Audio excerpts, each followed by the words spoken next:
You were meant to be a figure that I looked up to. I guess you could say outwardly you met the exact criteria that I had in mind. Now, I can't say that I hated you, but I strongly despised you. Do both words carry the same weight of bitterness and resentment?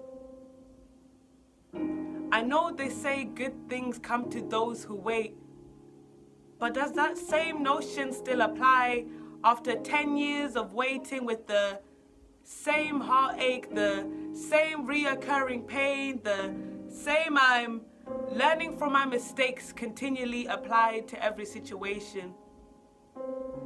I must have forgotten there was always an issue of hierarchy between us, because if I ever attempted to comment about the situation we were in, it was always disregarded because that's just what you taught and what you chose. Guess our situation was left unquestionable and you forced your compliance, and outwardly we accepted this through the confirmation of our actions. But I wasn't assigned this role, never choosing to conform to the circumstances that we are in. I can't believe your twisted ways ran by me for so many years. Does it stem from our culture where unspoken words linger the tip of our tongue, never managing to escape because we're reminded that we are inferior beings and should wait till our turn comes to speak, which is always undoubtedly questionable. We don't all get the same opportunity. The complexity of inferiority, that's the thing. It not only exists within the bigger capitalist society, but stems from our household institutions. The irony.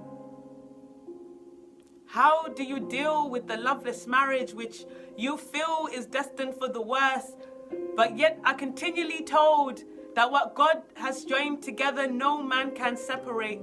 Because I'd always stuck to my side of the vows, and I guess I admired the thought of my first love as a beginning manifestation with an individual, not just any individual in fact, but someone whom I cherished, enjoyed spending time with, and was willing to invest the rest of my life with. Is this fantasy created, or is it an idea that can still be reinforced? Can you guarantee that you'll be happy, maybe not forever, but for a good duration of time?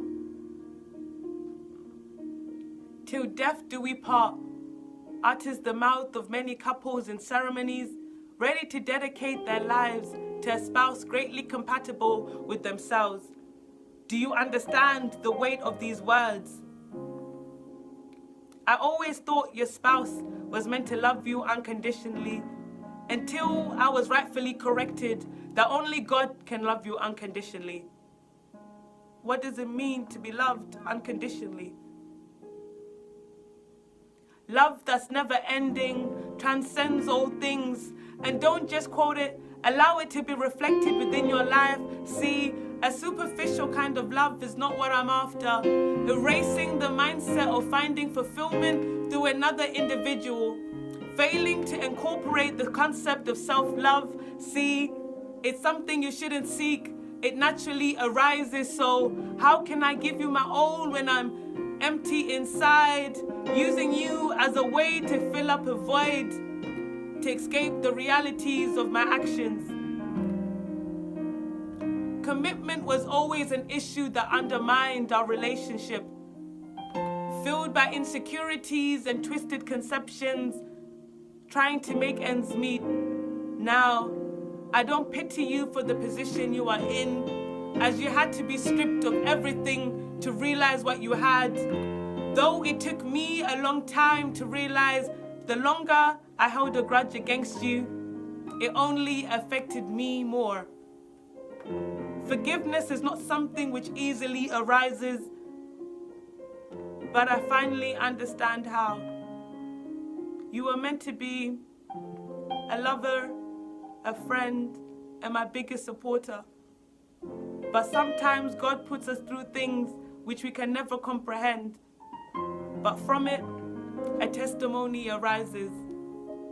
The pain and hurt endured is for the benefit of another broken soul in the process of finding their salvation.